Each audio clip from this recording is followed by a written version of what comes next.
Hello, everybody. Welcome to Tech Life Weekly with the BizChicks. This is BizChicks TV. This is the place where you can find tips and tools to help you do business better. We're here to help you run a profitable business that's fun to run and to take the hassle out of your hustle. And today I'm here with my partner and friend, Miss Francine Gregory, real estate entrepreneur and tech diva. I'm Terralina from California Cover Ups, and we are the BizChicks. Today we'll be talking tech in English. Don't be scared. Come on in. Enjoy the conversation. We want to give a shout out to everybody watching live and over there in the clubhouse. We just want to give a shout out to you and thank you for joining us. Also, for those of you watching on the replay, we just want to say hi. Thanks again for being a part. We're going to get this thing started with this life in tech this week in tech. What's going on, friend? Yeah, and Dr. Tachi, oh, she says she's here. She's Okay, here. well, anyway, hey, Hey, beautiful. everybody got the memo. That is Y'all got the we got our quiet thing going on with the black and white. The black and white, yes. The Tech Divas Full Gospel Missionary Baptist Choir. Yes. There you go. There we go. I love it. All right, let's see. What's happening this week in tech, Fran? Oh, there's a lot of stuff happening in tech history. Starting with June 5th. What day is it? Today is 11. Okay, I'm going to roll through all of these. June 5th, 1977, the original Apple II computer goes on sale. The Apple II featured a 1 megahertz MOS 6502 processor. Okay, TJ would need to be here to interpret that because I don't have a clue. An integrated keyboard, a built-in basic programming environment, and expandable memory with 4K expandable to 48K. Wow. 4K memory was the thing back in the day. Now we're on gigs of memory. A monitor capable of color graphics, a sound card, yeah, a sound card and 8 expansion slots. To include all of these features in one discrete unit was highly innovative, and the reason it is considered the first practical personal computer. However, in the spirit of the original computer hacker, the Apple II was also available as a circuit board only. So that means you could have built your own without a keyboard, power supply, or case. A couple of years later, the combination of the Apple II series and the first killer app of the business world, the Visa Calc spreadsheet program, popularizes personal computers among business users. This sudden success of the home computer in the business world surprises established technology companies and eventually leads IBM to scramble to develop their IBM PC. Before that, computers were not in the home. Can you all look? I can fathom that because I remember taking a computer course in the 80s, and they were showing us how to add the memory cards and how to add the graphic card and how to expand the buses so you could get more memory in there. Yeah, and we were working with motherboards and things like that. Yeah, so I understand a little bit about it, but it's been a minute. Right, but the thing was, I cannot remember where we didn't have a computer on a desk, even if it was one of the big towers or something. There was a world without a personal computer. Oh, absolutely. I know my grandkids will not know that world. They'll never know that world. But I remember it. I remember party lines on telephones. You were saying, Dr. Tachi? Yeah, I guess I had always grown up with a computer. The funny thing is they always talk about, what is it, the millennial generation that they say we're the first to always have technology? That's not true. We've always had technology. Technology is anything that expands your senses to make your life easier. The wheel is technology. So everybody has grown up with technology. Now, when we think about technology in the sense we are now, okay, perhaps that's true, but I grew up with a computer. Albeit, I grew up in the age of like the original Apple, and we were using computers in school, albeit harder. This was before a Windows interface or a Mosaic interface before that, but very quickly they got on board with that user-friendly interface. So by the time I got to undergrad, they were expecting you to type papers on computers with printers. Now, the thing that I can agree, identify with is like people talk about, and I was just talking about this the other day with a friend, how she posted, I don't understand why they say that, Gen Z and Gen Alpha, that they're so progressive with things. And I put them in my, comments. I was like, right? Because I was working with some college students the other day, and I was like, I looked at my business partner. I'm like, we're doomed. If this is, we're doomed, because they may be proficient in some basic things, but not deep understanding like we think they have. Because they know how to use TikTok doesn't make them technologically proficient. They know basic things. And so we had to know, and I'm Gen X, we had to know things because you had to know how to hook up a printer, right? If you wanted to play video games and you wanted to expand your computer, you needed to know how to put in a graphics card. You needed to know those things because it was necessary. Yes. So this generation wants to push a button and have it work. We had to know how it worked. Right. And like the generation before us, there's a TV. Nobody knew how to put it, but you better know how to change the tube in the TV. If the TV was going to continue running, you needed to know some stuff. Or you needed to know somebody who knew some stuff. Because we had a guy across the street who was self-taught, who could fix those TVs. And that's what he did in his spare time. So we learned on computers and things. You had to learn, okay, what happens if something happens, Control, Alt, Delete, and do this. And you needed to know what to do if the computer failed. How to take it down to the BIOS and bring it back up. All of that. Thank God we don't have to do that much anymore. We can actually do work now. Wow. My second story, June 6, 1984, Alexei Pochinov first releases the game Tetris in the USSR. Tetris will become one of the most popular puzzle video games of all time. Originally programmed for a Soviet-built Electronica 60 computer, the game was soon ported to the IBM PC, where it spread quickly throughout Moscow and the rest of the USSR, eventually making its way to Hungary. From there, the game was discovered, and questionable attempts to license it for sale by various software companies were made. By 1989, half a dozen different companies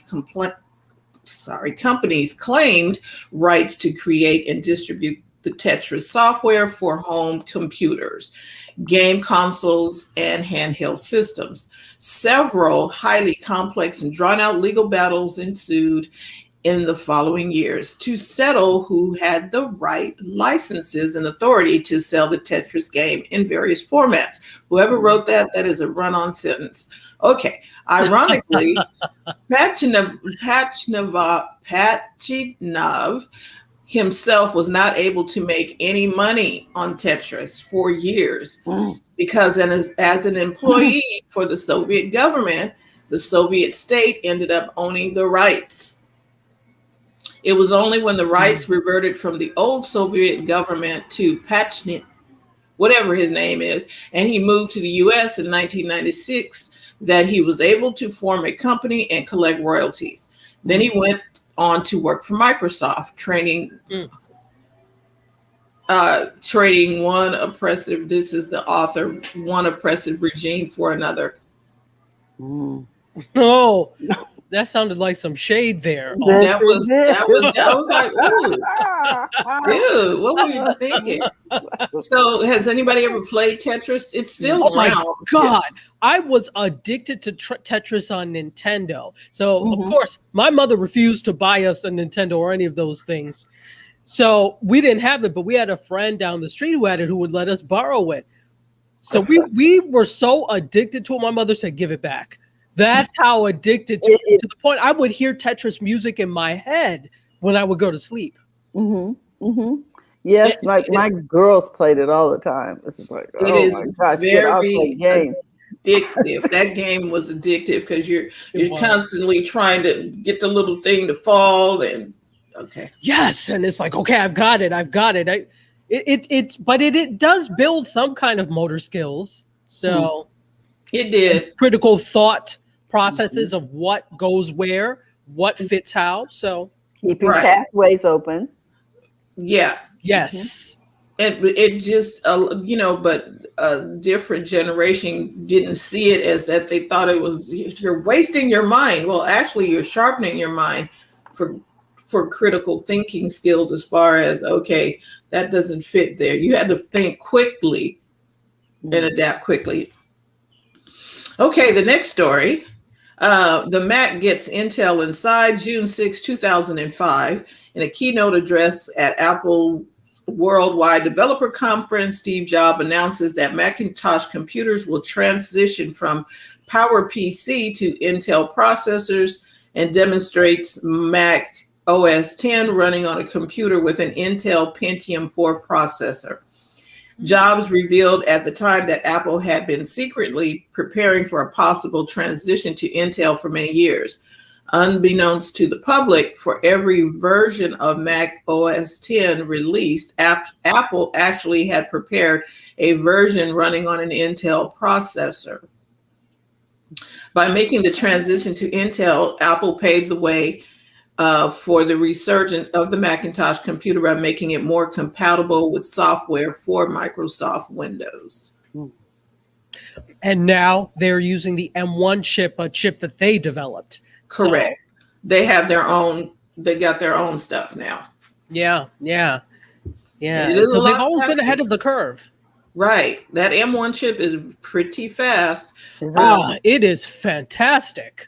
It runs on the iPad is running on the M1, the iPad Pro anyway. And then the Mac, they have a new iMac, their new iMac uses iMac, and the MacBook Pro as well, and the Mac Mini. And the Mac Mini, all of those are running on the M1, and it is like, oh my gosh, this thing is moving. It is. I need one myself. Yes, it is. Rather quickly. Go get one. I need to get one. Do I want to pay for one? That's the opportunity. And Carlos says it's beast. Yeah, it is. Carlos? Hey, Carlos. I mean, if you're doing this kind of stuff, you do need a beast mode machine. The machines that you have would work. But if you want optimal, where there's very little chance for things like lag, that where the problem is never your machine, the M1 chip is the way to go. Right. And then, you may have to invest in it for what you're doing. And then I trust that you won't have to buy it again in the next 2 or 3 years, that it should carry you for a while. No, so you won't. They're pretty good. The Apple machines are actually pretty good in terms of the longevity of it. It's their dongles and peripherals that are rubbish. So okay, so Carlos says he has a Mac laptop. And he will get the iPad Pro. Right. So my camera that I'm using today is my iPad Pro. And I'm using it as a webcam because I have the Mac Mini. So here's something that people probably don't know. If you're getting the Mac Mini, you're going to need to get a, because the Mac Mini is just that. It's just the Mac Mini. You get no monitor, you get no speakers, you get none of that. You have to go in. So therefore, if you don't have a monitor with a camera, you need to get that. So if you're getting a Mac Mini, don't think you're just going to get, oh, I'm going to get a Mac Mini and just plug it up and it's going to be, no, you are building your empire, I guess, you're going to have to build stuff. And there are lots of wires. So I would say get an iMac and be done with it, or either get a MacBook Pro. Just Absolutely. FYI. Okay, y'all, here we go. The Palm pre-released. June 6, 2009. That does not seem far ago. Palm Incorporated releases the Palm Pre smartphone through Sprint in an attempt to regain market share after their Trio line of smartphones is dwarfed by Apple's iPhone. Okay. Featuring the Linux-based Palm Web OS operating system, the Pre received some praise from technical reviewers, but due to poor marketing and the rapid pace in which Apple dominates in the new world of smartphones, Palm's series of phones and Web OS never really have a chance to gain foothold. Within the course of 1 year, Palm is purchased by HP for $1.2 billion. Okay.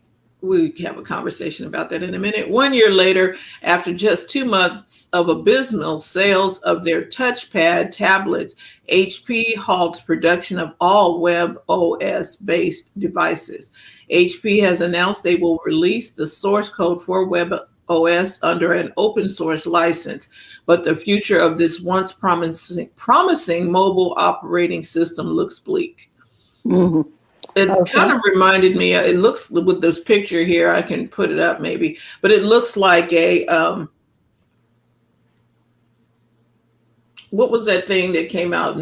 Kind of like a BlackBerry knockoff. No, like a Kickstarter. Oh, like a Kickstarter thing. Yeah. Was it a phone or was it just a PDA? No, it's a phone that they wanted it to be a PDA. So let me do this. To be both. They wanted it to be. See, this is a classic. Can you see that? A classic case of doing too much, Chachi. Do you see this? Yes. Yes. I was like, that was 2009. Wow. Well, I can't remember back that far, and that might have been innovative. But well, didn't the iPhone come out in 2007? I think, yeah. Okay. Yeah, it was 2007. Okay, so you're already on the late bus at 2009. And okay, and why did HP pay $1.2 billion? Them people who at Palm said, "Woo, thank you." Come on, really? Maybe they everyone, once the iPhone came out, right? And I specifically, I remember when the iPhone came out, but I was at NatP. Was it Nat? Yeah, NatP, when the iPad came out, and they didn't have a name for it yet. We were all on the show floor waiting. Well, what is it going to be? What is it going to be called? We were thinking iTablet, and then they said iPad. So I've been like in these spaces with a whole bunch of tech people and media people when these things have been released. And everybody, they make a lot of fanfare around it. Remember, they were really the progenitors of doing these big live streamed announcements or these big conference type announcements, right? And so everybody was trying to keep up with them. Perhaps HP thought there was an opportunity to compete stupidly with Apple by acquiring Palm and going ahead and developing this phone. I don't know what they were thinking, but perhaps that was their thought process. Well, because now the guys that are in the blue suit with the red tie and the white, you guys didn't even go and check the tech to see if it was progressive. We still, iPhone has touch, and these are keys. How are we, anyway? 1.2 billion. That was a bailout for them.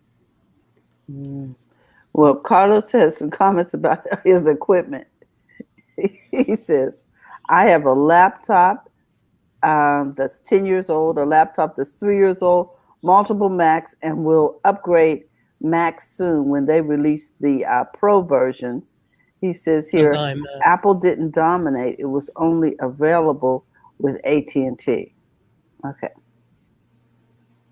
Okay. Mm-hmm. All right. Well, the breakup of Microsoft, that never happened. June 7th, 2000, United States District Judge Thomas Penfield Jackson orders the breakup of Microsoft into two companies, one that will develop operating systems and one that will develop other applications. Microsoft immediately announces that it will file an appeal of the judgment. What would have been a monumental event in the history of the technology industry never actually happens. The ruling is overturned just over a year later, and Microsoft will be sanctioned, but it stays one company. What difference would it make if they'd have made it two companies? It'd have still been Microsoft, right? Look, don't start me to line. I am not a what do you call that, lawyer? Well, they did that with AT&T. Yeah, I don't know. They did that with AT&T. They made AT&T break up into all these. Yeah, I'm not a monopoly lawyer. That's it. Where you break up monopolies. They made AT&T yes. Break up, but then they all came back together, and we have AT&T again. They just don't. But we don't have phone lines anymore either. So, I mean, we got landlines, but not like that. All right. June 9th, 1993. This one will interest you, Dr. Tachi. The motion picture Jurassic Park premieres in Washington, D.C., the highest grossing film in history at the time. The contributions of Jurassic Park to the field of special effects perhaps is as important as the original Star Wars movie 16 years prior. During the production of the movie, the decision was made to incorporate the use of computer-generated imagery, CGI for short, in large scale. By interweaving the use of CGI and animatronics, the movie's special effects were of a realism unprecedented at the time, and for many still to this day. Jurassic Park jump-started a wave of movies that made heavy use of CGI throughout the rest of the 90s, and at present, the use of CGI pioneered by the movie is now entirely commonplace. Life finds a way. That movie was good, and it's still good when you watch it. You know what I mean? It is. You still, even though you know how it's going to come out, you still watch it. It's like, oh. Well, you know, beyond the CGI, their use of CGI, beyond, it was just a really different story for the time. Nobody was thinking about the Mesozoic era. Nobody was thinking about all those eras and dinosaurs, unless you were somebody that was a paleontologist or actually, you know, visiting like history, old history, ancient history museums, etc. You weren't thinking about those things. So Jurassic Park made that era cool. It made people want to go and find out more about that. So I don't have exact numbers, but I can assure there's probably some articles out there that talked about the jump in interest in these types of museums because of Jurassic Park. So yeah, because we got a reptile museum somewhere. I was like, really? Okay. Well, they can come and get all these damn geckos from here. After June 10th, 1858, I did say 1858, two ships head out to begin work on what will become the first operational transatlantic cable. Previous attempts at laying a transatlantic cable had failed. Designed for telegraph operations, the cable run is completed on August 5th, and the first test message is sent on August 12th. However, the cable fails on September 18th and repair was not possible at that time. So we think that we're running everything wireless. We're not. We're still running under that transatlantic cable.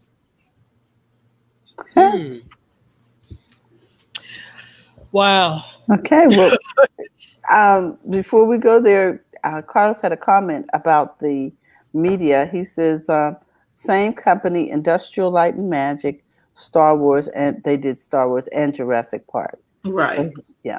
So I know we moved on. I just wanted to get that in there so we don't get too far ahead. And my last story, June 11th, 1978, Texas Instruments introduces the Speak and Spell, a talking educational toy for children. The device features the first electronic duplication of the human voice on a single chip of silicon. It transformed a digital information processed through a filter into synthetic speech and could store more than 100 seconds of linguistic sounds. Yeah, I have one somewhere in the closet here with my grandkids. I pull it out every once in a while, freak them out. Speak and spell. Does it still work? Yeah, it still works. Mm-hmm. It's little batteries. That was back in the day when there was Radio Shack and stuff. That was when they made stuff to last. And so also, they did. Go ahead. Also, it hasn't been used in quite a few years because my kids are seriously grown. Okay. So wow. Yeah. They did build things to last. Mm-hmm. Yeah, it did. And I wonder what back in that end, like, okay, so the PCs that were back in there, we were talking about the ones that came out, them things were heavy and clunky. You were not going to damage that thing if you dropped it.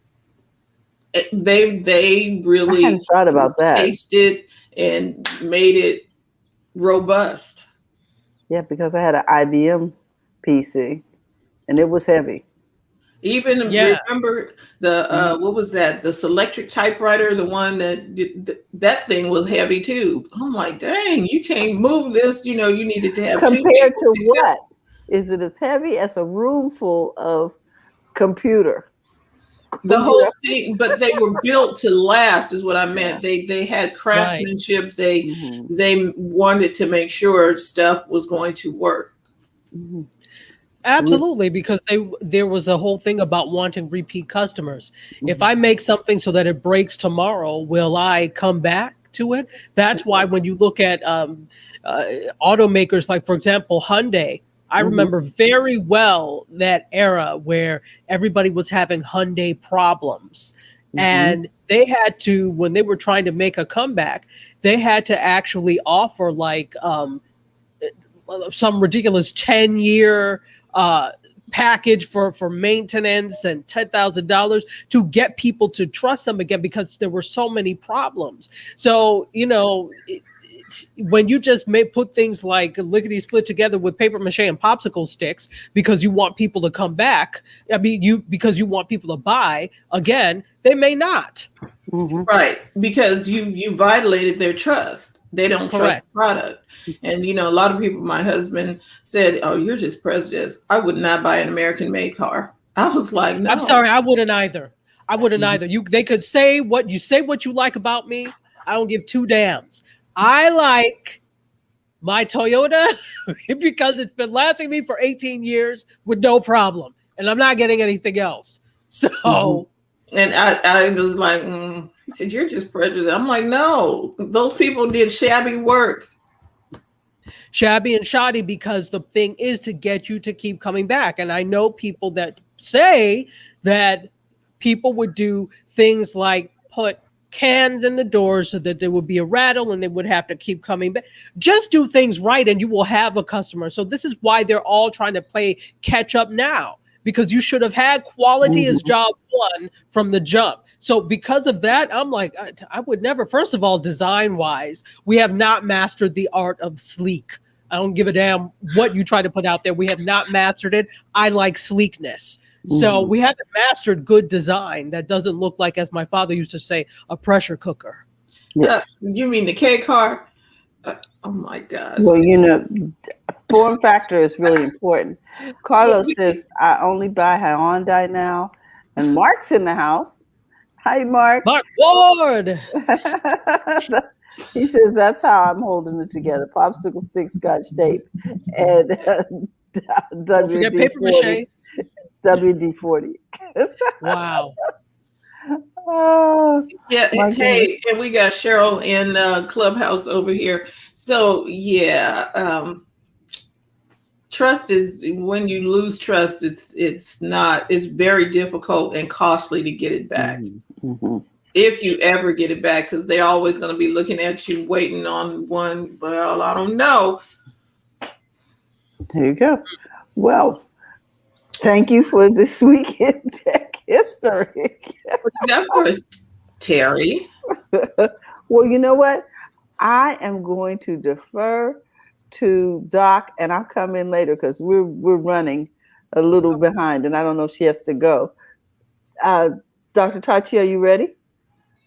Yeah, I think Okay. I am ready for. I'm going to put you in that position. Okay. Okay. We're going to get you started. All right. So let's talk about a couple of things. So Jeff Toobin is back at CNN 8 months after exposing himself on Zoom. Do you all remember that story? Yeah. Well, something we forget. But anyway, go ahead.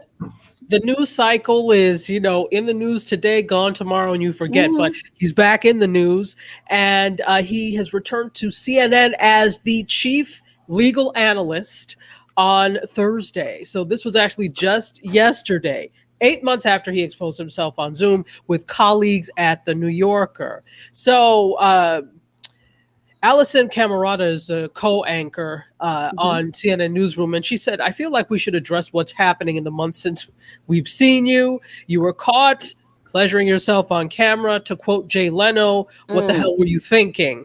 And he says this: I've spent 7 subsequent months, miserable months in my life. I can certainly confess to try to be a better person, he said. I'm in therapy, trying to do some public service, working in a food bank, and I certainly am going to continue to do so. Hold on. So that means I get credit for working in that food bank 30 years ago? I can be a CEO. Okay, go ahead. Look, he said only in America, because he said he's only in America. So he's back. He's working in a food, working in a food bank, doing public service, things you should have been doing anyway. Anyway, I digress. So the New Yorker actually promptly suspended him, investigated his behavior, and fired him. But CNN kind of, tiptoed around the thing and just granted him request for time off while he deals with a personal issue. Okay, well, Mark has this to say about that. Okay, please. Toobin keeps his job at CNN. Kathy Griffin lost hers. Compare, contrast. No disparity there. Okay. No, absolutely. The way the letter of the law is handed down to people when they make these types of transgressions, it's interesting to see. You watch who gets, what reprimanded for these things. But I think the thing with Kathy Griffin is nobody. I shouldn't say nobody, because 75 million people voted for Cheeto Satan, but. People really didn't like him, but going to the extent of having a head of a sitting president in your hands. Okay, you can call it satire, but I think it goes a lot farther than pleasuring yourself on camera in front of New Yorker colleagues. Both are equally deplorable, but I think there's a bigger she got fired because there's a bigger thing there. So behind whatever, there was a bigger something going on that we definitely did not know about. Yeah. Okay. Yeah, absolutely. There's a larger thing we didn't know about, and it's also, that's like they could be taken as a threat to the president, which is something that is illegal. So that's where that comes from. So I don't think that it is that they're Equatable. equivalent. Yeah, yeah. It's not equivalent there. No equity. Okay. Yeah. So that's what's happening there. Welcome back, Anthony Weiner. Excuse me, I mean Jeffrey Toobin. All the same. Anyway, I forgot about him too. Oh my God. I know. Out of sight, out of mind. I see Miss Tris and let me say hello to Cheryl also in the clubhouse room. Hey guys. A CQ family member. So welcome, my dear. Thank you for being here. Also, let's talk a little bit about where's that story that I wanted to talk about? Here we are. If you are interested, I talked about this on Mediascope, and I like to give some things. Those of you that are interested in the world of TV, getting into the world of TV, understanding what's happening in the world of TV, the virtual stream TV show is actually coming up next week. It's next week, the 15th through the 17th, and it's actually the largest event that covers the biggest trends in TV and topics in the industry today. And it's free, and you can register. All you have to do is go to streamtvshow.com. and you can register for this. It's usually in person, but it's free and it is online. How great is that? Virtual. You can still learn, even though we're starting to open back up. I'm not going to say coming out of the pandemic, but we're opening back up. We still have some great virtual events, so check that out. Also, guess what's happening later on this year? At the NAB show, the National Association of Broadcasters show, is coming back in person in Las Vegas in October. I can't remember the dates. I'll have to look them up, but it usually happens every April. Obviously, we're in lockdown, so that was not possible. So it is happening in October in Las Vegas. You could get a free exhibit pass. I haven't been sent any codes yet, but when I do, I will definitely share them. And I think it's going to be a hybrid this year of virtual plus in person. So you can check out some of the sessions virtually. I am actually going to register as press. We'll see what happens as to whether or not I can get there in person. But I miss reporting from NAB, so I am going to register as press to see if I can make it out there. Cool. So go ahead and check those out. Let's talk a little bit about since the last time we did not talk about this. So Clarence Williams, the third, who played Link on the Mod Squad, passed away Saturday. So, yeah. So if you were a Mod Squad fan, he was like the only black one. So you remember him from that. Yeah, he also played Prince's father in Purple Rain. He was in Tales from the Hood. One of my favorite roles, it was a bit role, but he was in I'm Gonna Get You Sucker. And I love that because that movie is a parody of all the blaxploitation flicks. And he played this super woke brother who served bean pie and bean soda to everyone. And I loved it. So it was absolutely amazing. And we will miss you. So Clarence Williams III passes away at 81 from colon cancer, unfortunately. Oh, wow. Yeah.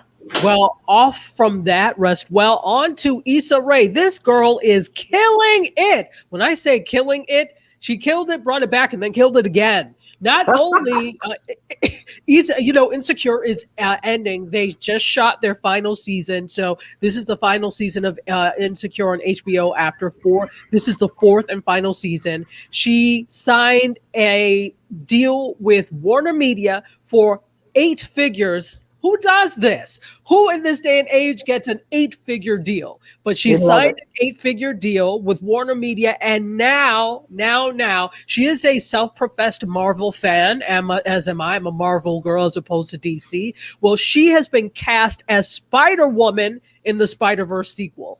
All right.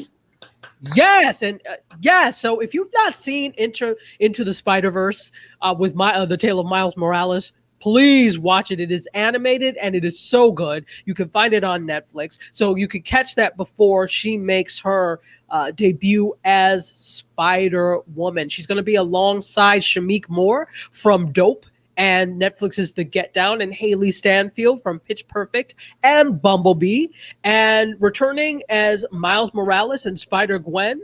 Is returning as Miles Morales. So she's a fan, a stan of Marvel. So am I. So I can't wait to see it. And she's like really thankful because she loves Marvel. So good for you, Issa Rae. Well, Mark says he has a 2-figure deal pending with Mediascope. Do you? Can I get my 2 figures before I start doling out to you, Mark Ward? Sheesh. Wow. Well, maybe one day we'll be able to say that, Mark Ward, because you are the resident comedian for Mediascope, and we appreciate you. He's a resident comedian for everyone. He is good. He's good at what he does. Mm-hmm. He's amazing. Mark Ward is just everything. And you have to say his whole name. You can't just say Mark. Ward. Mark Ward.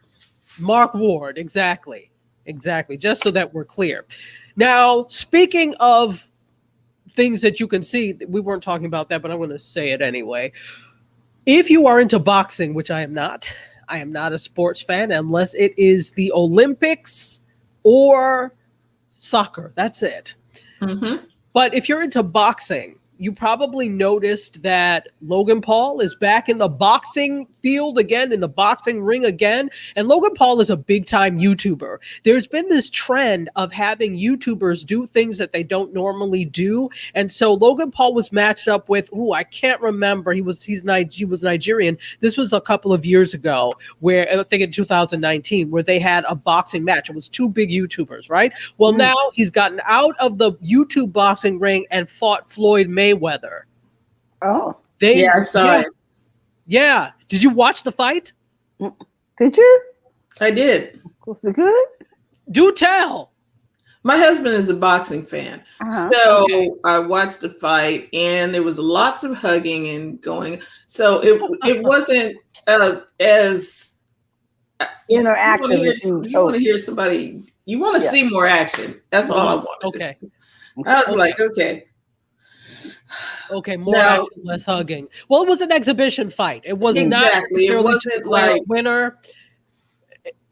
It was an exhibition fight, but you know what? Even though there were no winners in the ring, they won in dollars. They made tens of millions. Oh, good. I say to myself, what have I done to upset the social media gods that I'm not? And I don't want to be in the ring, so that's okay. You all can have that. Okay. It was definitely.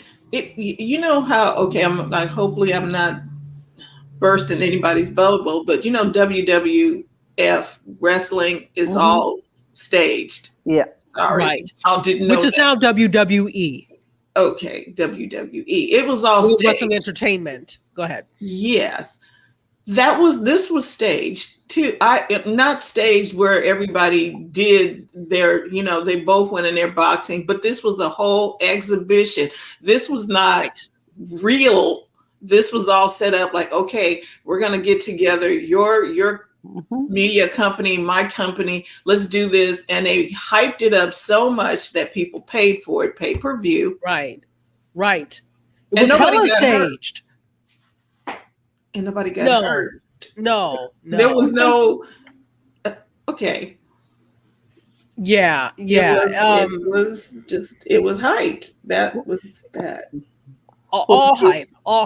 Go ahead. Letitia wanted to say this about Link. She says he was also in American Gangster and so many more. Talking about Clarence. Yes. About Clarence Williams III. He was in his IMDb credits are too many to list. He was phenomenal. A lot. Yes. A lot. He was phenomenal. So this was actually presented by Mayweather Promotions. Any relation to Floyd, of course. And Logan Paul's Mavletics. He's got, I think that's how you said, Mavaflix. I don't know how you say his company's name. Mavericks, whatever. No, it's something. Go ahead. Clothing line, something going on. It's his company. So they both agreed to do this together. And we'll both make money. And they did, and that's a good thing.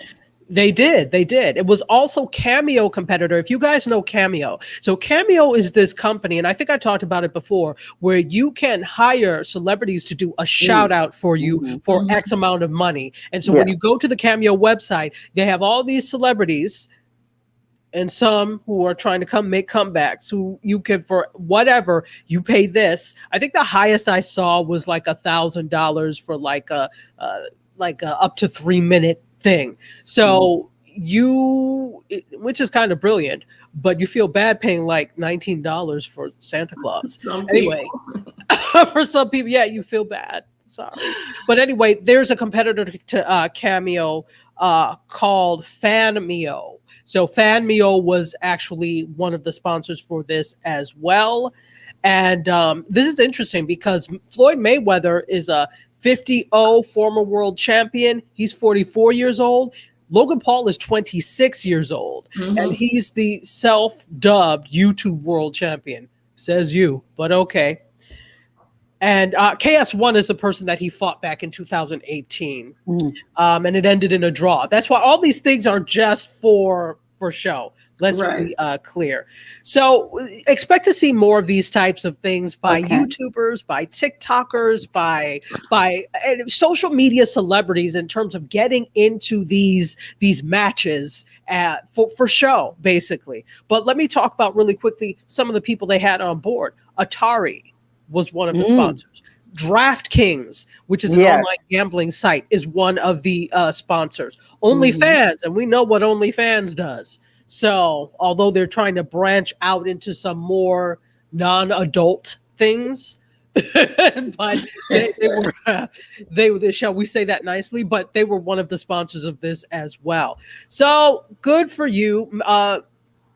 They also was it Cash App was Cash App? Yeah, really? Sponsor too.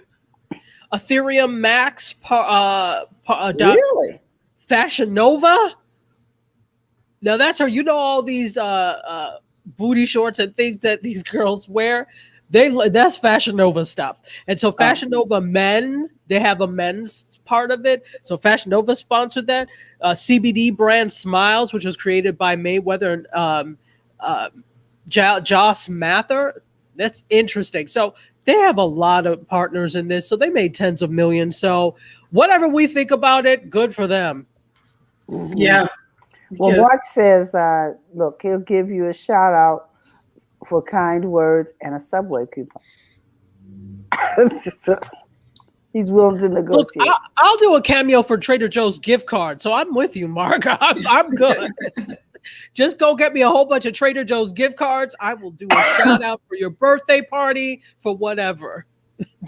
So I only have a few more stories left I wanted to put out there. Chris Harrison, if you don't know who that is, he is the former, and I say former, host of The Bachelor. Now, I don't know if you all like The Bachelor. I can't stand The Bachelor. The Bachelor is a reality show where there are a whole bunch of stupid women. Or with the rose thing. With the rose, who vie for the attentions of a stupid man. And The Bachelorette is the vice versa of that, the flip side, the bizarro side of that. So I shouldn't say stupid, because I'm sure some people love these shows. I abhor the show because there's too much crying. I can't stand too much superfluous crying for no reason. Hashtag first world problems, developed world problems. B, I don't like this fight to the death over somebody that's probably not that wonderful. So anyway, those are my thoughts on that. But Chris Harrison had been the host. This show has been on for 19 seasons. So he has been the host for 19 seasons. He was forced out by execs at ABC because he defended one of the Rachel Kirkconnell, who was a contestant who had seen on the past, as usual, doing some racist things on social media, or making a racist post, participating in a racist event, something like that. Twitter dragged her, Black Twitter dragged it, and then he defended, and then he was dragged on Twitter. He said something to the effect of like the not the woke police, but something like that. So they didn't like that, dragged him. He was let go. He's left, but he's not leaving quietly. He is demanding $25 million in payout after being booted, or, according to sources, he's going to release the 20 years of dirt he has on the show. Oh my gosh. Everybody is just holding up everybody. What is with this blackmail thing? Now we got the hackers, now we got the employees. My goodness. First of all, here's my thing. That's deplorable behavior anyway. You should, I mean, look at your contract. You should have some sort of clause in there that guarantees you something. If Megyn Kelly can get like I think it was a $69 million payout for being asked to leave, if she could get that, $25 million, well, I think you're going Megyn a little cheap. Not that I agree. Megyn had video. You never know. True. She been there a minute. Okay. She has. I'm sure she had time to get together an exit plan. Lakeisha's talking about this bachelor thing before you put it up. Okay. She says, "Oh, you will. Let me think about it." She says, "You said stupid. Laugh out loud. Way too much crying. Yes. Let's see, crying over dude you only just met." And she says, Jeff, she heard he got $40 million. So evidently they settled. She said, I heard he got $40 million. 40. Okay, so he did get 40 million. So the original, this story is from a little bit earlier, and at the time of press, it was 25 million. Yeah. So now they're getting 40 million. Yeah, so I still think he could have gone higher, dude. He must have had video too. He must have had something. But I mean, my thing is like, you just shut up. To me, good for you that you're gone, because it's, if you're an apologist for someone who does deplorable things, you deserve to be gone. So pay him and let him go away, please. We had a comment from Cheryl. Cheryl, go ahead. So what's happening, Cheryl? No, I was just saying he had a lot more video than they anticipated, and they couldn't get behind it, and they didn't know if he was going to come out 10 years later or 5 years later going, oh, and I've got more, and I need another 40 million. Do it now while the price is relatively low. ABC. Wow. So that's it with The Bachelor. I don't know so it's going to be interesting to see what this means for the franchise. If they're going to come up with a new host. We're talking about 19 years, right? Well, 20/20 years of having the same host. Will it have the same flavor? It's been on how long? How long's The Bachelor been on? The Bachelor has been on for 19 seasons. Oh, so okay. I don't know that means 19 years. Yeah, it could be close to that. My goodness. Because we are talking, early 2000s, when the 2000 doesn't sound that long ago, but yeah, it is. Angela, did you want to weigh in? Okay, so look, I hate The Bachelor too, but how do I know so much about The Bachelor? Come on. But I do. And I was thinking so interesting that I think they've been wanting to get rid of Chris Harrison, because The Bachelor has been catching heat for the last few years, particularly about lack of diversity, right? And the whole thing that got him fired was that they finally had basically the Black Bachelor. They had not had a Black man as the Bachelor. And then they end up with him choosing the girl he chose was like basically an out racist. She's from where I am. She's from Atlanta. Had been to some sort of racist cotillion at 19, and this is what Chris Harrison was defending. But literally, the Bachelor's like, look at how good we're going to do, and they end up with their Bachelor partnered with somebody who had racist stuff online. Now, how was that found out? The detectives of the internet, right? The Bachelor fans, particularly the fans that had been clamoring for diversity, they found out about her in 5 minutes and had been complaining about it online. So I think they want just to scrub it out. If you get rid of Chris Harrison, you could really break that down, right? And say, and we're going to bring in diverse hosts. We're going to do a whole lot. So I mean, I think this thing of this payout to Chris Harrison, I think they wanted him gone as much as that he knows where the bodies are buried. He must know a lot. I'm sure he knows a lot. 19 seasons worth of malarkey. I'm telling you, this man knows a lot. Excuse me, a lot from the squabbles that happened, from the inappropriate behavior. Now, you know, there was already a problem at ABC because with Gabrielle Union and her treatment there and how she, so this all factors into that. They don't want any more smoke.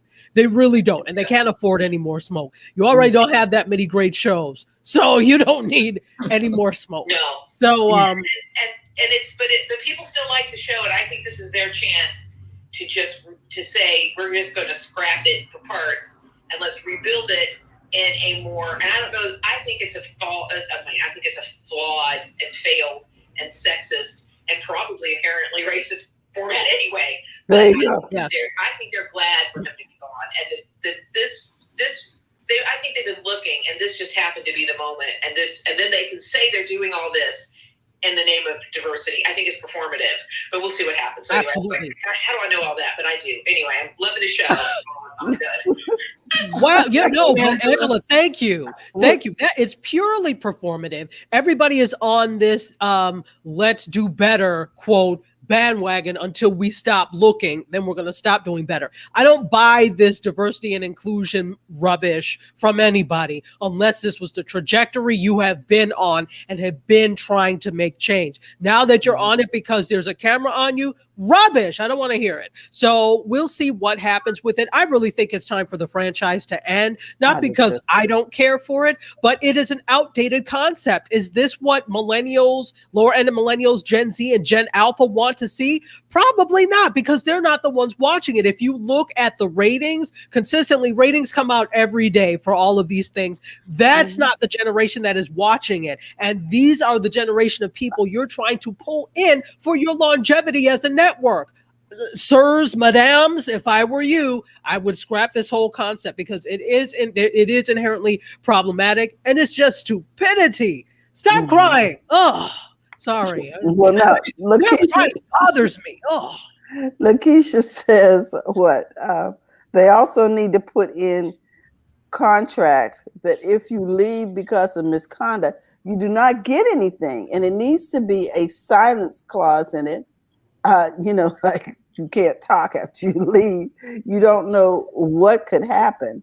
And she goes on to say, I don't hate it, though it is like the stories, meaning, I guess, soap operas. Soap operas, yeah, yeah. We know what folks mean when they say stories. Go ahead, sorry. She says here, right to lady is talk, and here's her last comment. Wanted him gone. Yep. Angela, you have an accomplice there that wants him gone. Yeah. So, okay. So yes, good riddance to bad rubbish. I hope the show goes along with you, because I'm not even indifferent. I just don't like the show. I don't like the concept of it. Yeah. Whatever. I think we can do better. We could do so much better than to have a bunch of women fighting to the death over an idiot. Anyway. Moving on, because it's about that time. Let me one more story. Can I give one more? Yes, please. Okay. Let's go with do I have the one more story? Yes. So this will satisfy our tech longing as well as our tech needs as well. So YouTube Shorts is going to let creators repurpose audio from existing YouTube videos amidst a global rollout. So this is interesting because this means that Shorts, which is short form video on YouTube, for those of you who don't know, that means that Shorts is actively trying to compete with TikTok actively trying to compete with Instagram. So TikTok, you can duet people, right? TikTok, you can grab the audio from other TikToks and you do your own content. And the same thing with you could remix on Instagram, right? In their reels. Okay. So they're trying to compete with this. This is not what it says. This is according to Tube Filter, but you can feel this is where this is coming from. The battle of the shorts or these stories is heating up. Everybody has them. Snapchat originated them. They didn't do enough to, they were sitting on their laurels, and then here comes Facebook stealing them. Here's Instagram stealing them. So everybody has them now. So back in March, they first teased the ability to repurpose sounds from existing video from shorts, which is, again, a key component of TikTok that enables virality. Virality?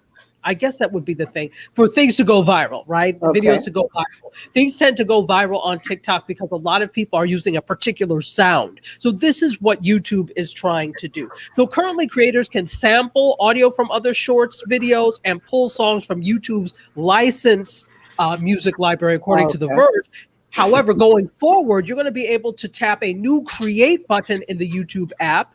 And then you can sample that audio cut from the videos above in your shorts. Yeah. Oh, so it is very interesting. This like is you can snag the music from someone else's video. Yeah, from someone else's shorts. Yeah. Yeah. So, I mean, but that's basically what happens on TikTok anyway. Everybody is repurposing and using the same sounds. When you see these challenges, they're using the same songs or the same sounds. You could basically grab the audio. So they're really, really trying to compete in that TikTok / Instagram Reels space. Okay. And that is what I have for you today in terms of media. Wow, guys, you've got to keep up with Media Scope with Dr. Taji. She's got it all. Wow. Oh my goodness. Well, I am going to put us back in a different frame of mind here. I want to talk about two things. One of the things I want to talk about is the fact that Xbox wants to take over your TV. Do tell. Yeah, so you will no longer have to have a console. It will be built into the TV. You can just get on there and start streaming your games. Let me see, where was this article? The article was over here on USA Today, and they were talking about the fact that these things are going to be built into your TV. So you could, you know how they have the shortage every Christmas for Xboxes? You don't have to worry about shortage. That. Yep. You don't have to worry about that. It says here, Microsoft wants your love of Xbox to go beyond the video game console. The video game showcase kicking off Saturday, Microsoft unveiled plans to bring Xbox to more screens, including working with TV makers to embed an Xbox experience to internet-connected devices. We believe that Microsoft can play a leading role in democratizing gaming and defining the nature of interactive entertainment, said Microsoft CEO. Microsoft said it is working on streaming devices for cloud gaming to allow players to enjoy Xbox without requiring a console. This is major, folks. Because no more now, blowing on the cartridges, huh? Yeah, none of that. It says Xbox Game Pass, the company's Netflix-style subscription service, will see an expansion. So evidently, you're going to have to now pay a subscription, like we do when we join a channel. Yeah. It'll probably be based like that. That is major in terms of income for Xbox and Netflix. I mean, we might want to figure out which TVs they're going to build this into, because that is going to be a major market. Alexis has a comment. Hey, Alexis, folks already taking over your TV? Alexis, you wanted to comment? Here she comes. So I am a gamer. Uh-huh. Okay. I'm almost game system. This is big. This is It's gonna big. do this before PlayStation. Now they're really gonna blow PlayStation out the water because that was the biggest part. This Christmas, nobody could get it. Nobody could get the new Xbox. Nobody could barely get the PlayStation. Exactly. So if they get this out there, it's gonna be. I'm gonna get it. I've been boycotting Xbox for a minute because I don't want to have to. It's gonna. What it's also gonna do is they're gonna have to do a low. Or you don't have to worry about having something be backwards compatible because now you can get all your games from when however long it is on your TV whenever you want it. So it's not just about not having the console, it's also having that library of games that you don't have when you have a console. Mm-hmm. Because then you got to keep getting new discs and stuff. So this is like I thought it was phenomenal. I'm itching because that means I can get back into all my games because I refuse to buy new consoles because I have to keep buying new games. And I don't want to buy new games every time I gotta buy a new console. That was a big deal about the PlayStation 5 because the PlayStation 5 was supposed to be really backwards compatible to a lot of the old PlayStation games that people still have. I mean, if you're like me, I got all my old systems almost because PlayStation 1. Back from ColecoVision when video games first came out. I had that, up until recently. So every time you gotta buy a new system and buy new games, that's also getting new inventory you gotta compile, find a place for, find a space for. I got a big old TV, I got this big entertainment system with like every code has a game system in it. You know what I'm saying? Yes. So and then have the whole library of games. Oh my God, this is like so. I'm just itching. I'm itching right now. I was excited about this because my grandchildren bring their Xbox with them, so they're transporting it all around the place with opportunities for it to get broken. Whereas if I have a TV here that is connected straight to the gaming system, all they gotta do is sit down and sign on. And so I think this is a game changer right here. And the fact that they're going to collaborate with TVs, people will put an extra TV in their house in a minute. You know what I'm saying? I have a question. Yes. So does it say anything about possible cost? Because they use I don't know if they use the term democratize. Mm-hmm. So is it truly democratizing if the cost is unreachable? So I'm really wondering about what this would cost. I don't know. I think the cost is going to be built into the subscription service versus as opposed to the cost TV. Of the TV. Yes. Okay. I think that the benefit to the TV industry is people want the TV because it is connected. Because it's connected. Kind of like now how you can get Roku TVs where it's already like integrated. That. Right. Okay. So there'd be a channel in there that you can only get through the TV, et cetera, et cetera. That's what I was going to say. It's just like when everybody now buys the smart TV. Yes, exactly. TV really cheaply. Where the money comes in for them is when you start subscribing to everything that you can now get through the TV. Right. So. And I'm wondering, would you only be able to subscribe if you had the new TV, whoever they collaborate with? So I just wanted to bring that out. I thought that was really. I wanted to say something about that though, because it's gonna be. I'm almost assured, and there is still gonna be on the upper echelon of TV. So you're gonna still see it being in that 4K, UD range.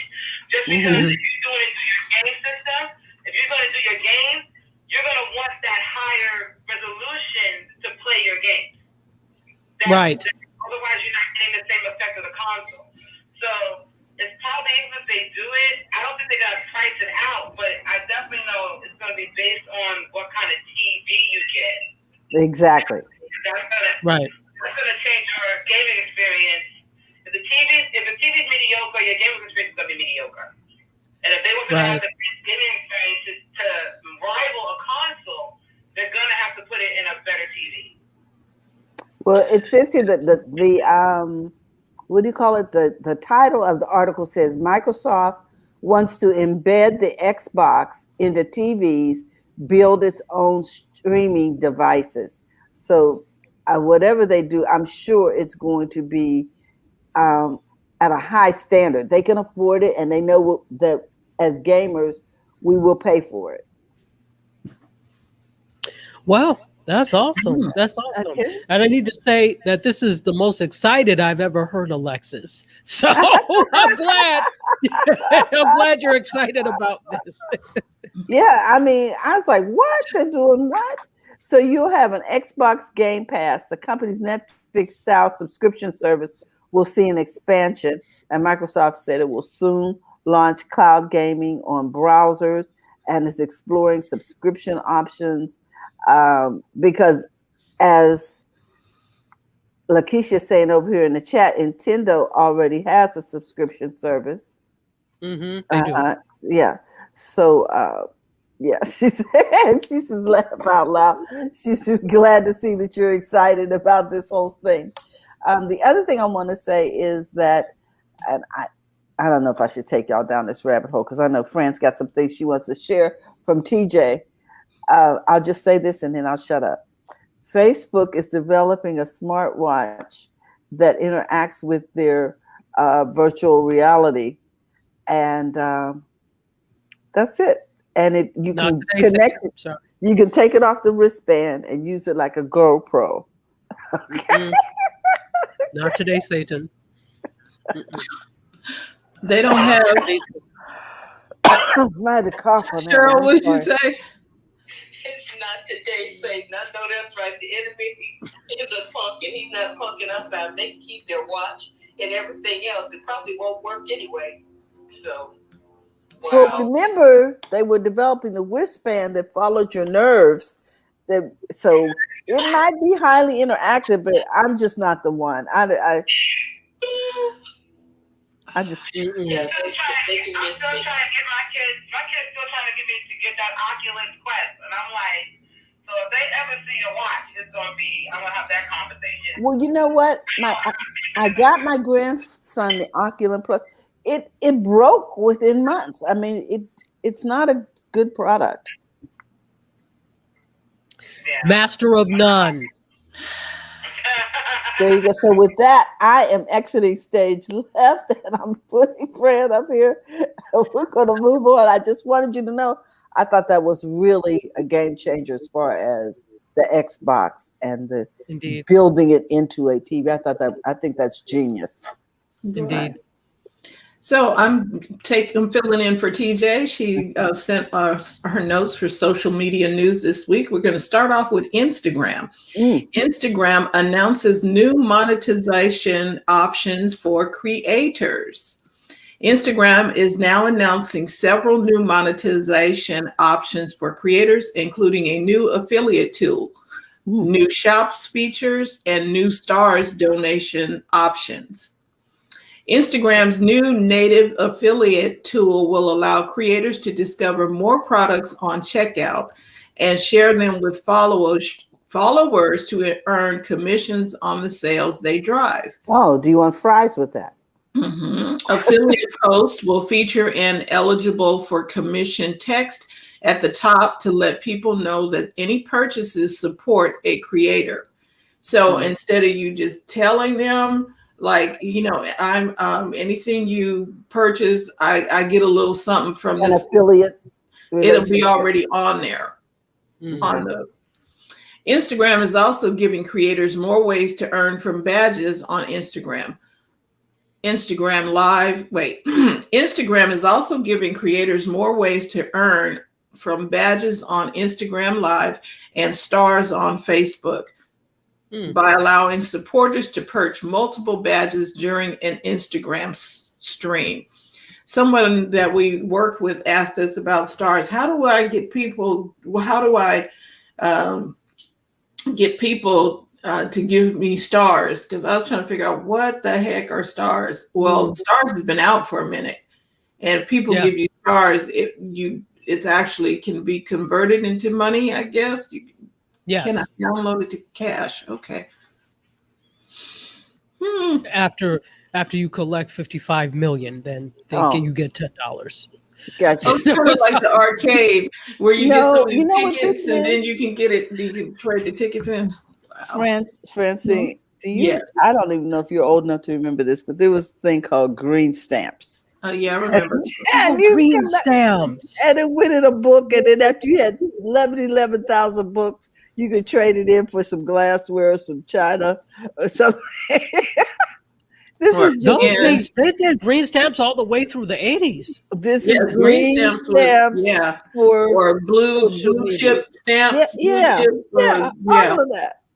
Yeah. For some dollar store glassware. Yep. Exactly. And it's the same concept, right? Yes. They are also testing letting fans send stars during recorded content and expanding stars to 9 new markets.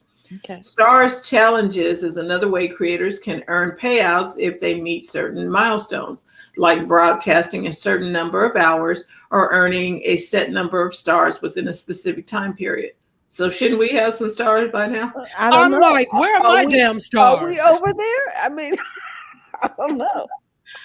Instagram says that the updates are a big part of a broader effort to support creators as they build their careers. Okay.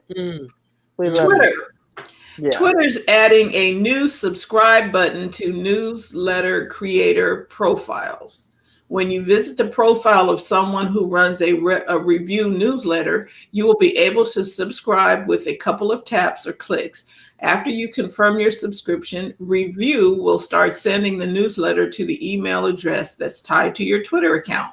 Mm-hmm. The subscribe button is coming soon to profiles on the web and Android first and iOS a little later.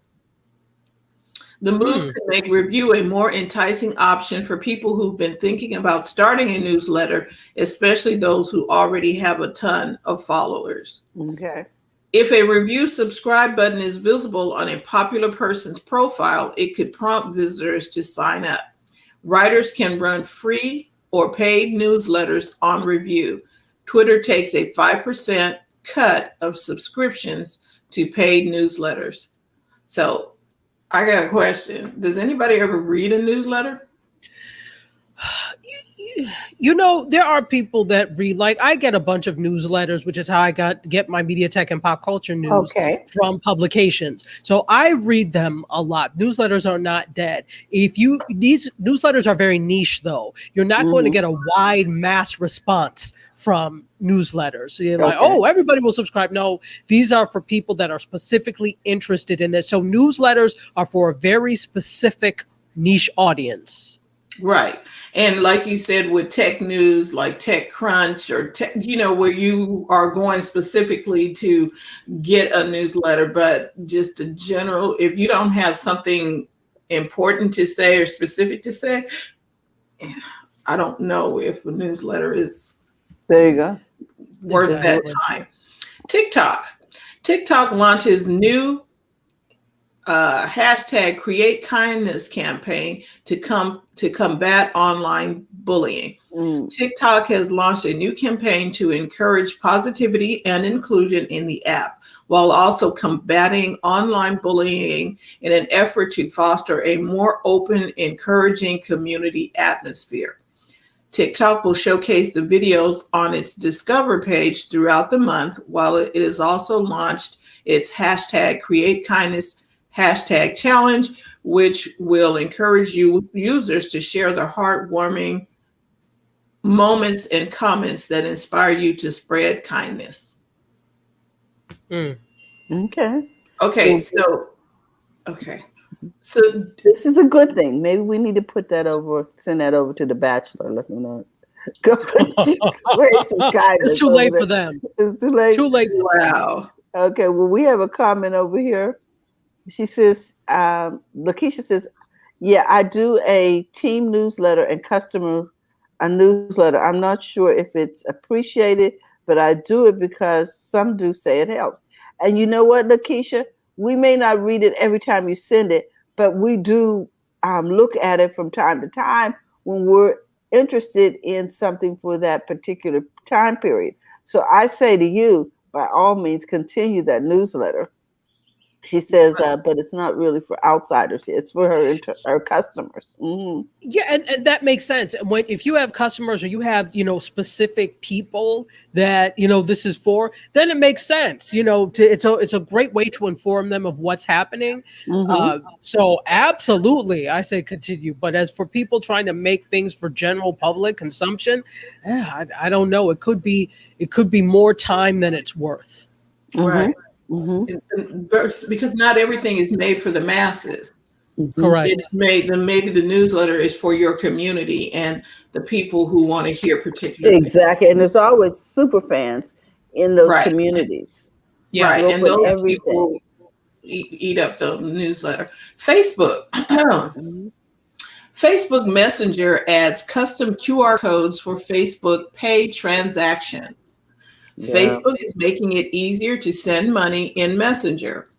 The app now supports Venmo-like QR codes and personalized links for person-to-person payments. She's actually rubbing her neck. She's like, oh my God. Okay, go ahead. Facebook is making it easier to send money in Messenger. The app now supports Venmo-like QR codes and personalized links for person-to-person payments with Facebook Pay. With the update, users can access their QR code and link in Messenger settings in order to request a payment. Facebook notes the features work even if you aren't already Facebook friends, which should make it easier to send or request payments to strangers. That may not seem like the biggest use case, but it could be especially handy for those who buy and sell on Facebook Marketplace, where transactions often begin on Messenger. Now, instead of turning to Venmo or another third-party app to finalize the payment, buyers and sellers might have more incentive to use Facebook Pay instead. The feature is only available in the US for now, but the company said additional updates will be coming soon. Anybody want to weigh in? I'm not trusting them with my bank account. I'm not connecting them to nothing that has to do with money. Cheryl? I would never. Yes, I agree. And let me tell you, I was on Facebook one night. You know how you can see stuff from friends of friends of friends? And one of my friends was having a conversation with her friends, and she was teaching them how to get paid through Facebook for their interactions with their sugar daddies and Splenda daddies, which were the old men. And and if I remember the quote, it was like, be sure to give a little love, but make sure you get your coin.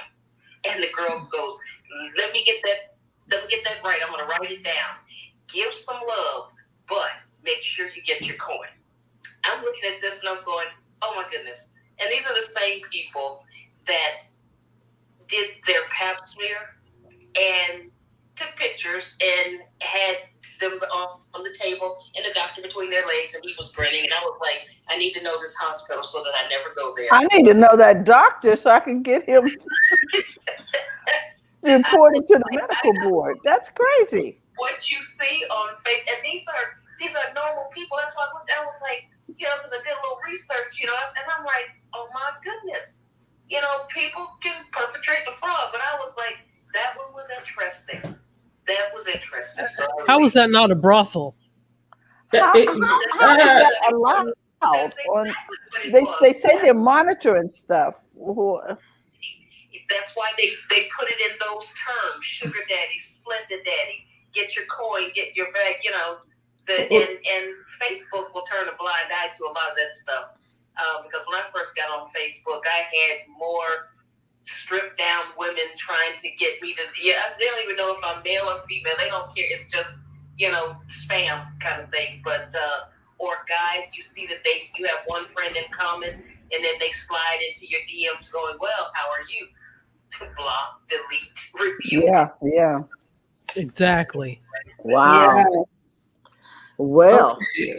There's a new use for Facebook. and use for what do you call it? Online payment. Wow. Okay, I'm that's I, I'm with everyone else. I'm not trusting my bank info to Facebook. Just No, mm-mm, ma'am. mm-mm. can't do it. Facebook Pay just sounds not good. Yeah. The next story, Facebook's bulletin newsletter platform could launch before the end of June.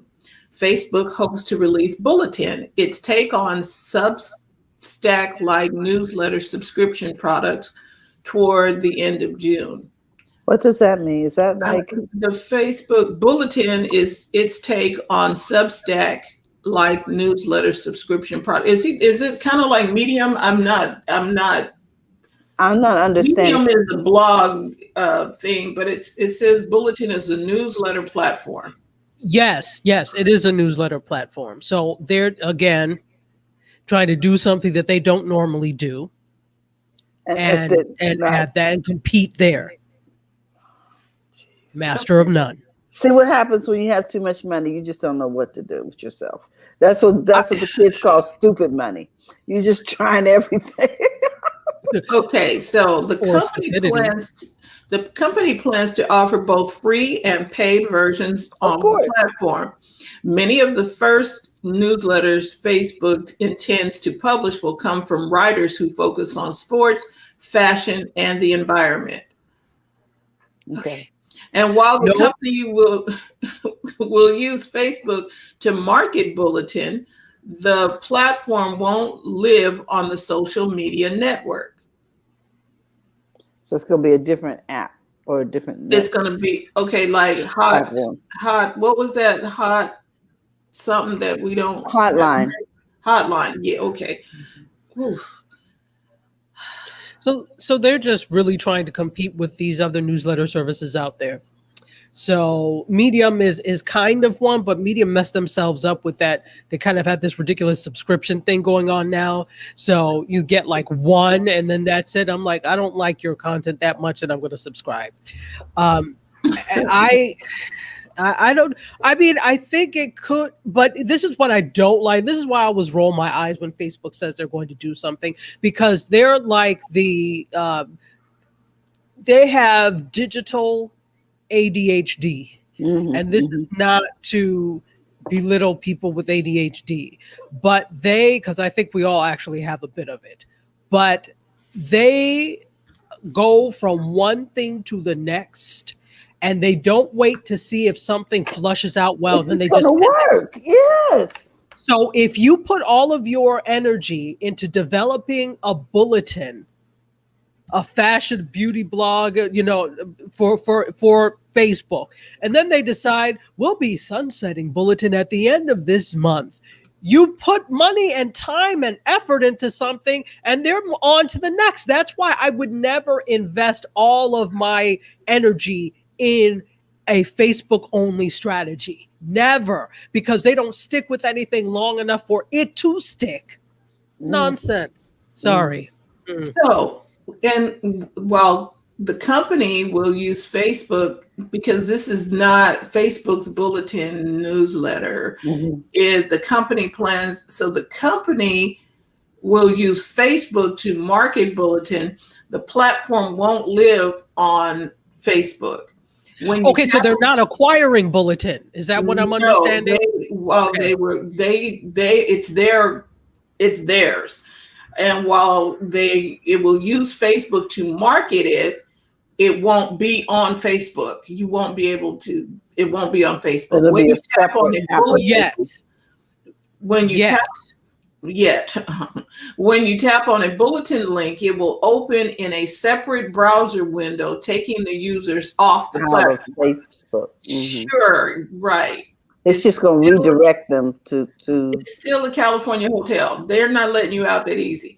Why? The first is that Facebook hopes to establish a separate brand for Bulletin. And then the second reason is that the company wants to avoid paying App Store commissions to Apple and Google. Okay. And that is your social media. Thank you, because I couldn't take any more after that. I couldn't take any more from Facebook. Okay, we love you, Facebook. Okay. Oh my God. It's really interesting that having all of that and being a master of none is just, it's going into Facebook is like going into, I'm trying to equate a huge shopping, not even a mall. It's just stuff. Flea market is more like it. Right. That's great analogy, because it's like nothing. I love the flea market, but nothing is high end. And when you go into Facebook, it's just a lot of flea stuff where nothing is high end. It's done just enough to say I have it. Go ahead. Yeah, and the other thing is you don't know who's going to be there that week. That's true. When you go to the flea market, you don't. Are they coming back next week? I don't know. Exactly. You go for some. There's Ethiopian food in the flea market. What? They closed? So yeah. You know what I mean? So it's like, you don't know, like you said, if they're going to stick to something. So why invest in it? Mm-hmm. Yeah, I wouldn't. Well, ladies, that is Tech Life Weekly. We covered everything. Yeah. Mm-hmm. I think the most exciting thing was the Terry story on the Xbox? The game Xbox. The game, Xbox and TVs. That's a game changer. It is definitely a game changer, because I'm looking at my grandson's Nintendo Switch and his Xbox sitting over here ready to be hooked up after school. So it's like, okay, with the media thing, has anybody seen Loki? No, not yet. I'm telling you. Oh, it is really good. I'm not going to. Is it really good? It's good. If you are a Marvel fan, I am. We'll check it out. Okay. Yes, That's on my list. When he turned on Netflix, I saw it go across. Loki is out. Loki is out on Disney Plus. Mm-hmm. Oh, okay. Yeah. I knew the reason why I need to get that back. Okay. Yes. Okay. I was like, wow. It well, was Lisa good. gives me. Excuse me. And Dr. Tati, I tried to do DC. I really tried to sit in there. I tried. With DC? Yes, I was trying to watch Flash, and I was trying to watch Arrow, and I was like, oof. I'm a Marvel girl. There's just something that they don't do well with DC. I love Batman. Okay, Batman is about the only thing. Go ahead. DC has the best cartoons. Now, when it comes to cartoons, animation, those stories are awesome. Their live action is what suffers. Okay. They just don't get good live action. Marvel has good live action. Their old cartoons were good. The old cartoons, the first X-Men cartoons, those were good. Yes. But Marvel doesn't do that well in cartoons, but DC does. Especially the Batman series, the Superman series. Yeah. They do really good with their cartoons, and they do more, and they do better in-depth stories for some odd reason with their cartoons, and they don't put in that same work for their live action. Right. No, they don't. You're right. The stories, you know what I'm saying? So that's the problem. So if you want to get into DC, go for the cartoons. Okay. If you go for the cartoons, then you'll be all in. Okay, because right now, as far as live action, Marvel got it hands down. That's just it. Thank you. Because I was trying to figure. I was like, "Ooh, why can't I get into this?" I was like, "Ooh, where is Marvel?" Now, I will say, Batman the Animated Series, that was my absolute jam. I would come home, and that came out. I was like an undergrad when that came out, but that was like, I'm sorry, I can't meet today. I have to go home and watch Batman the Animated Series at 3:00. That was my thing. So I adored. You're absolutely right, Alexis. They do quite well with animation, but their live action left to be desired. I tried. Loki is good. Okay, well, I'm gonna check out Loki.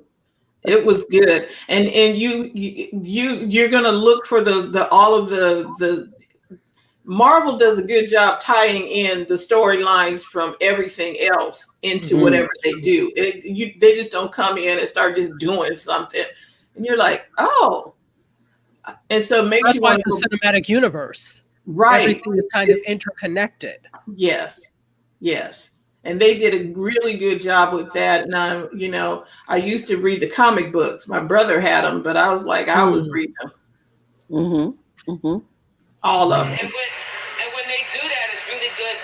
They're really good with timelines. Yes. Because even though a lot of their stories stretch through timelines, and they still get a good way of interweaving all that together. Right. Which is amazing. Right. Well, that is all we have for today. Thank you all for tuning in live on the replay in Clubhouse. We appreciate you. This has been Tech Life Weekly. We will be back on Monday with coffee, tea, thoughts, conversations.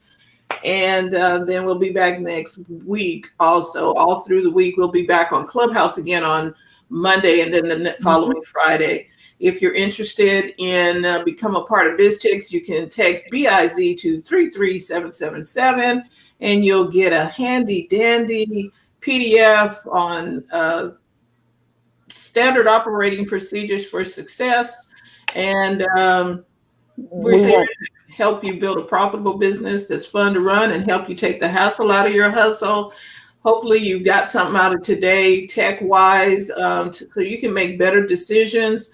We might talk about the Apple Developers Conference that was earlier this week. They got some Worldwide Developers Conference. Yeah, I want to read up on some more things and watch watch it. And then Dr. Tachi will be back with Mediascope on Wednesday, 6 p.m. Eastern. Correct. 3 o'clock Pacific time. Yay. So we will see you all. Have a great summer. It's not summer yet. It's almost here. Weekend. And Father's Day is coming up. Yes, guys. Yeah. So remember, if you're looking for something for Father's Day, you want to check with Lakeisha. She's got some things for beards for me. So, some products over there. So follow her, check out her newsletter. And also you can find out about that. So with that, we want to remind you, hey guys, go to the front of your own line. It's way past time. Have a great day, and we'll see you Monday. Okay? Bye-bye, everyone.